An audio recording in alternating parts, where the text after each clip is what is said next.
الله الرحمن الرحيم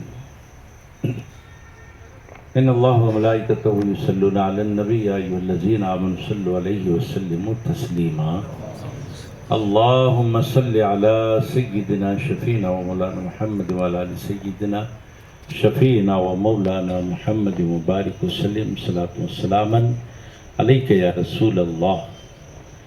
جہاں تک خوبصورتی کی بات ہے، جیسے کہ ابھی ہمارے سیفان صاحب نے کہا کہ بچہ بڑا خوبصورت ہے، نبی کی تعریف اگر بلال حبشی بھی کریں تو ہمارے نزدیک خوبصورت ہے. سبحان اللہ. تو ہر حضور کی تعریف کرنے والا، چاہے وہ کسی رنگ کا ہو، کسی نسل کا ہو، کسی علاقے کا ہو، بس یہ دیکھا جائے گا کہ تعریف کس کی کر رہا ہے. تو بلال حبشی بھی اگر ہوں تو وہ چاہنے والوں کی نظر میں حسن و جمال کا پیکر ہے. وقت زیادہ لینا نہیں ہے آپ کا، بہت ہی مختصر، یعنی اس محفل میں جتنے لوگ پڑھے ہیں ان سے سب سے کم میں آپ کو سناؤں گا انشاءاللہ. ہم جس محفل میں بیٹھے ہیں، محفل میں ہے کیا، یہ 2-3 منٹ میں سمجھ لے. بھئی ہم جو کر رہے ہیں اس کا ہمیں پتہ ہونا چاہیے.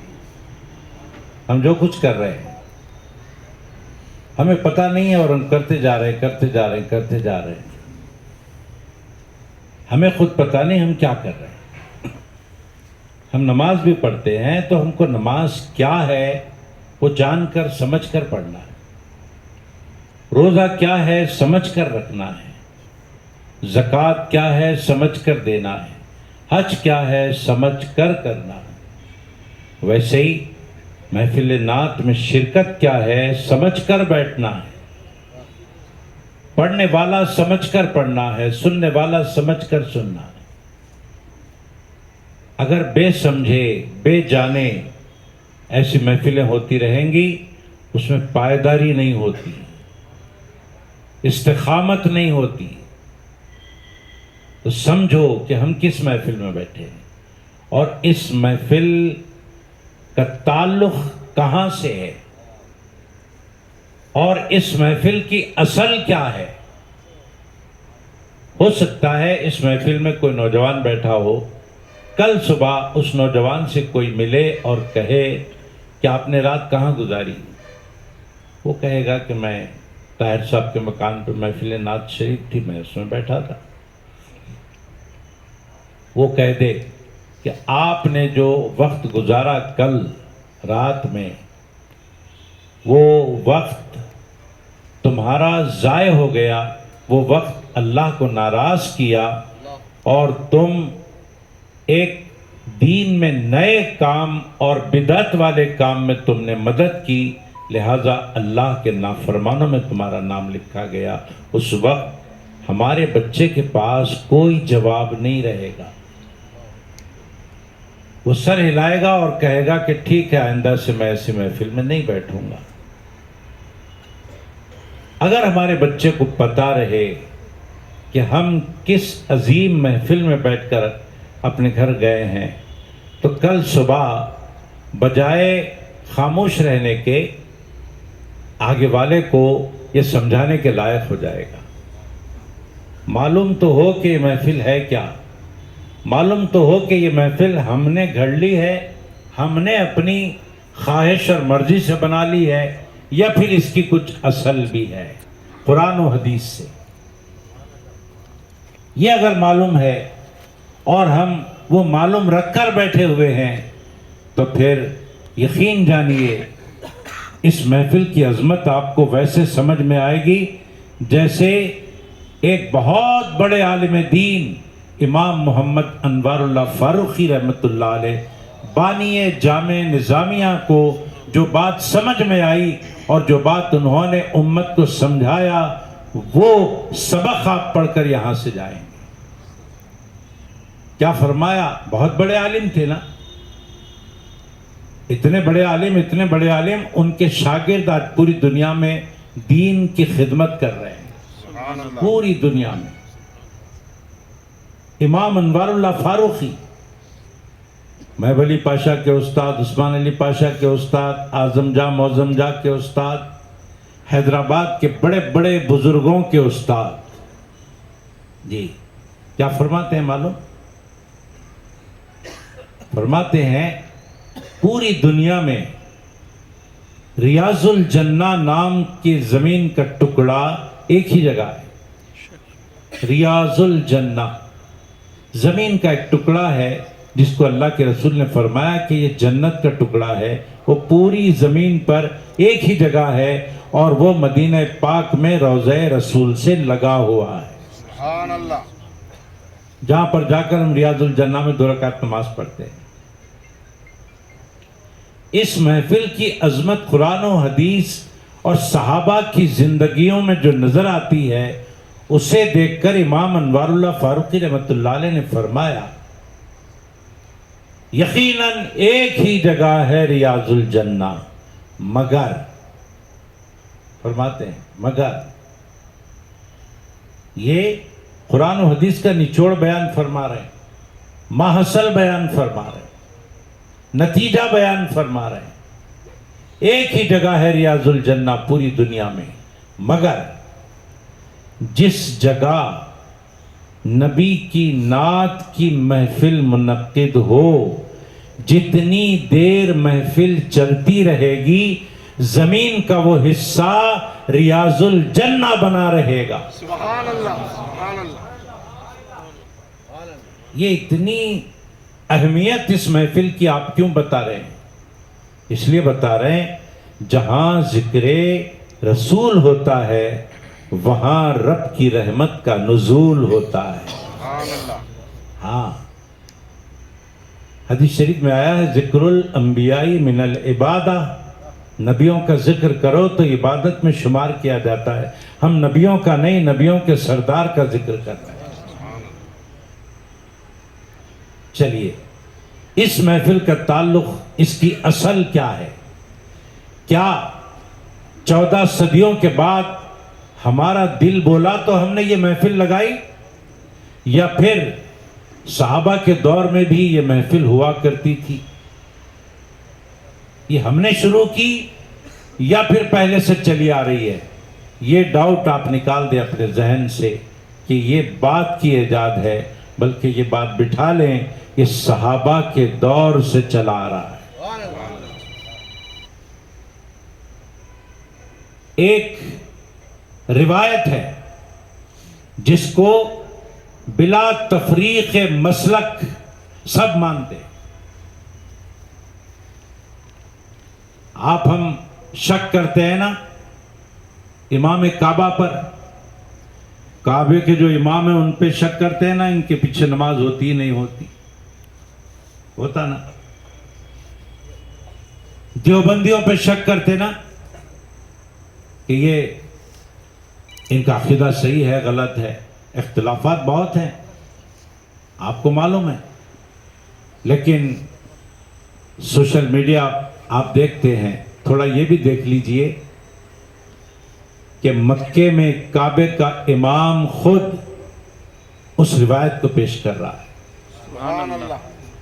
آج دیوبندی دھڑلے سے وہ روایت پیش کر رہے ہیں جس میں نعت خوانی کا ذکر ہے اور نعت خوانی میں میلاد النبی کا ذکر ہے. سبحان اللہ. کیا ہے وہ؟ میں بات کو لمبی نہیں کر رہا ہوں، 2 منٹ میں ختم. یہ پرانی چیز ہے، نئی نہیں ہے جو ہم بیٹھے ہوئے ہیں. یہ بٹھا لو دماغ میں. اس کی اصل ہے اور حدیث میں ہے. مسجد نبوی میں نعت کی محفل ہوئی، سبحان اللہ.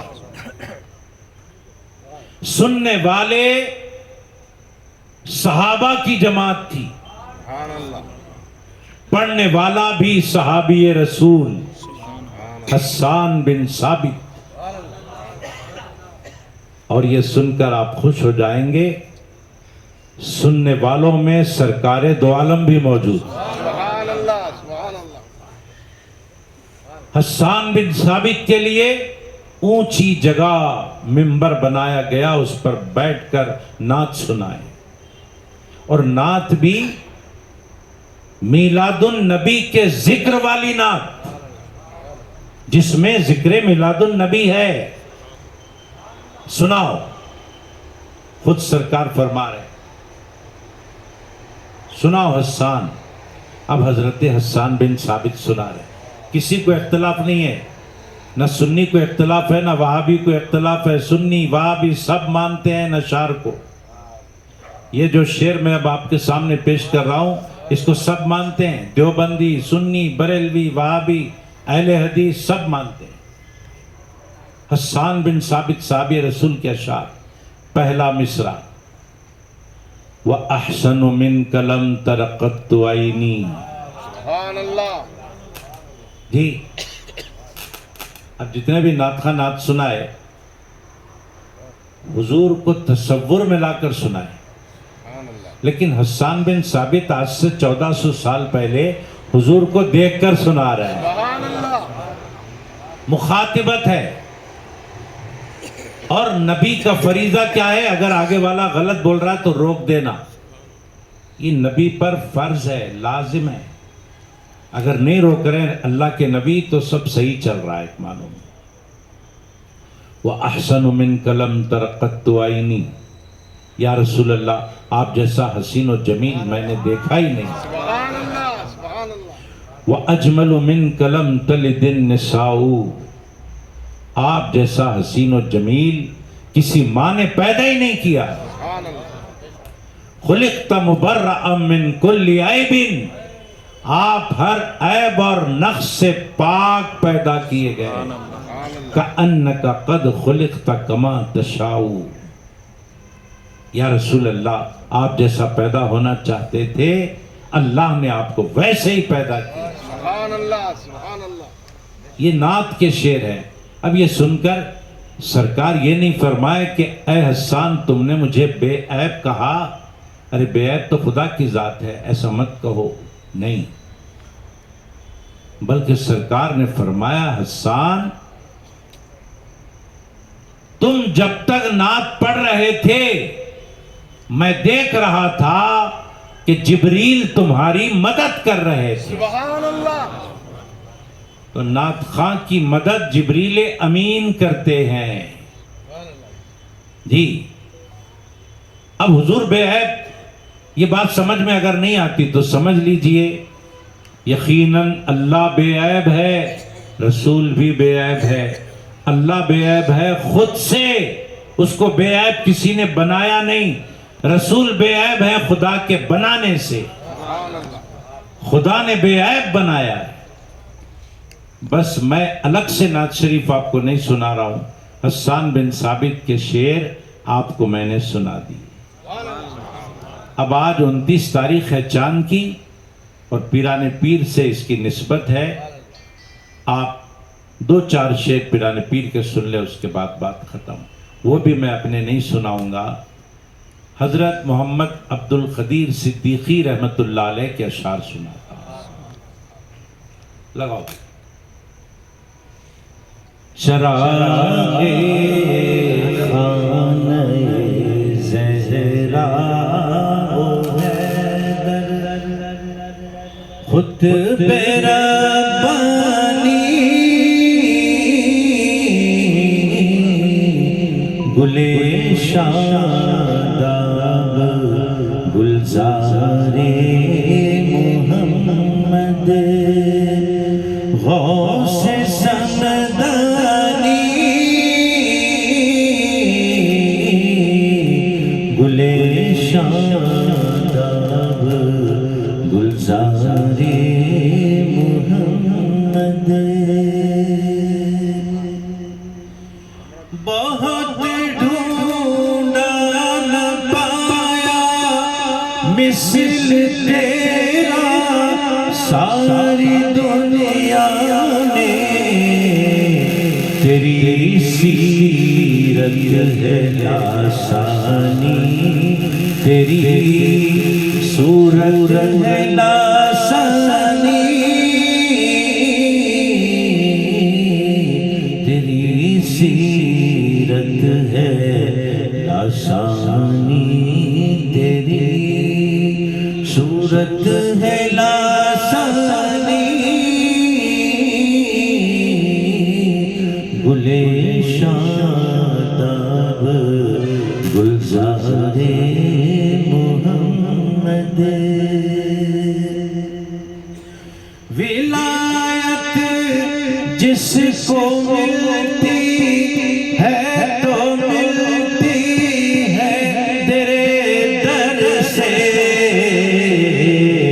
مسلم ہو گئی تیرے لیے باطن کی سلطانی گلے شاداب گلزار محمد آخری شعر پیش کر رہا ہوں پلٹ کر بھی سلاطین جہاں کو دیکھتا کب ہے مگن ہے اپنی کملی میں گدائے شاہ جیلانی گلے شاداب گلزار محمد غلام درگاہ سے مکلم حسرت الہی دور ہو تیرے کرم سے سب پریشانی